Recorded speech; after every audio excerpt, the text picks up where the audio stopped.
जी, अस्सलाम वालेकुम व्यूअर्स। आप देख रहे हैं केजी फैक्ट्स और आज की वीडियो में हम बात करेंगे पाकिस्तान के सबसे बड़े कॉम्पिटिटिव एग्ज़ाम सीएसएस के बारे में। ये वो एग्ज़ाम है जो आपको पाकिस्तान की ब्यूरोक्रेसी का हिस्सा बना सकता है, यानी वो लोग जो डिसीजन मेकिंग प्रोसेस का कोर होते हैं इस मुल्क के। मैं आपको स्टेप बाय स्टेप बताऊंगा कि सीएसएस 2026 का एमपीटी टेस्ट कब है, कैसे अप्लाई करना है, सब सिलेबस क्या है और पास होने के बाद क्या प्रोसेस होता है। साथ ही सीएसएस के ग्रुप्स, जॉब्स, सैलरीज और बेनिफिट्स का भी डिटेल ओवरव्यू देंगे। अगर आप सीएसएस के बारे में सीरियस हैं या पहली दफ़ा सुन रहे हैं तो वीडियो को एंड तक ज़रूर देखें। तो सबसे पहले प्योर्स बात करते हैं सीएसएस क्या है। तो सीएसएस का फुल फॉर्म है central superior services.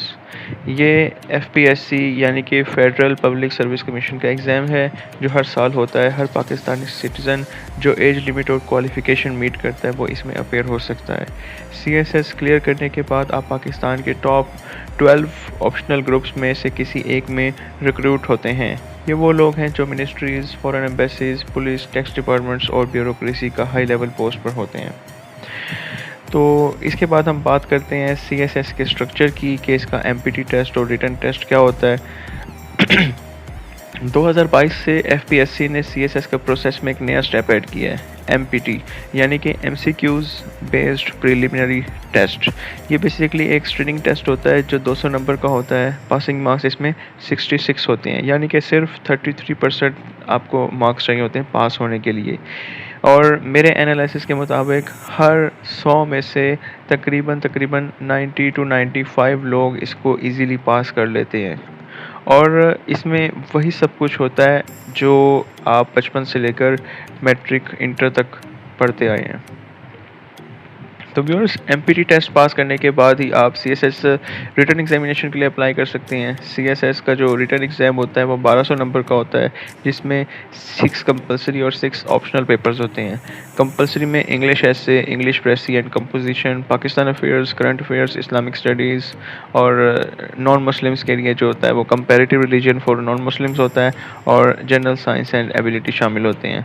Optional subjects में आप अपने इंटरेस्ट और बैकग्राउंड के हिसाब से चूज़ करते हैं जो एफपीएससी की ग्रुप लिस्ट में दिए होती है। यानी कि ऑप्शनल के लिए आपको 7 ग्रुप दिए जाते हैं और उसमें से आपने 6 सब्जेक्ट सेलेक्ट करने होते हैं, यानी कि हर ग्रुप से एक सब्जेक्ट आपने चूज़ करना होता है। तो इसके बाद मैं आपको बताता चलूँ एमपीटी टेस्ट जो सीएसएस 2026 के लिए होना है, जो कि डेट्स आपको पता होनी चाहिए। मैं उस बारे में आपको डिटेल से बताता हूँ। तो व्यूअर्स, सीएसएस 2026 का एमपीटी टेस्ट जो है उसका नोटिफिकेशन जारी हो चुका है, जिस पे एफपीएससी ने बताया है कि 9 नवंबर 2025 को सीएसएस का एमपीटी टेस्ट होगा। एफपीएससी ने इसके लिए ऑनलाइन एप्लीकेशन 11 अगस्त 2025 से 25 अगस्त 2026 तक ओपन की हुई हैं।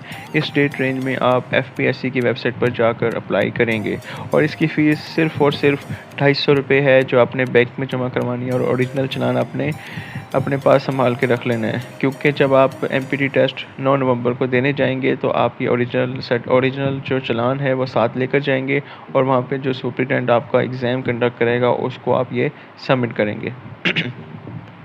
अप्लाई करने के लिए आपको passport size photo, CNIC, educational details और चालान फॉर्म की स्कैन कॉपी चाहिए होती है। अब इसके बाद हम बात करेंगे एमपीटी टेस्ट के सिलेबस और प्रिपरेशन टिप्स के बारे में। एमपीटी टेस्ट का सिलेबस काफ़ी स्ट्रेट फॉरवर्ड है। इसमें English, science ability, maths, intelligence questions, general knowledge, Pakistan affairs, Islamic studies, Urdu, everyday science और करंट अफेयर्स शामिल होते हैं। क्योंकि नेगेटिव मार्किंग नहीं होती तो आप हर क्वेश्चन अटैम्प्ट कर सकते हैं। 200 एमसीक्यूज़ को सॉल्व करने के लिए 3 घंटे मिलते हैं, यानी अगर एवरेज देखी जाए तो हर एमसीक्यूज़ के लिए आपको 54 सेकंड्स दिए जा रहे हैं। तो आपको मैं इसकी तैयारी की टिप्स देता हूँ। तो सबसे पहले है कि पास्ट पेपर्स और एफपीएससी का सैम्पल पेपर डाउनलोड करके प्रैक्टिस करें। दूसरा ये कि करंट अफेयर्स के लिए टाउन न्यूज़पेपर, ईटीवी न्यूज़ या reputable YouTube current affairs channel follow करें। Third is general science and ability के लिए मैट्रिक इंटर लेवल का रिवीजन काफ़ी होता है। और इंग्लिश के लिए सिनोनिम्स, एंटोनिम्स, कम्प्रीहेंशन और ग्रामर रूल्स रिवाइज करें।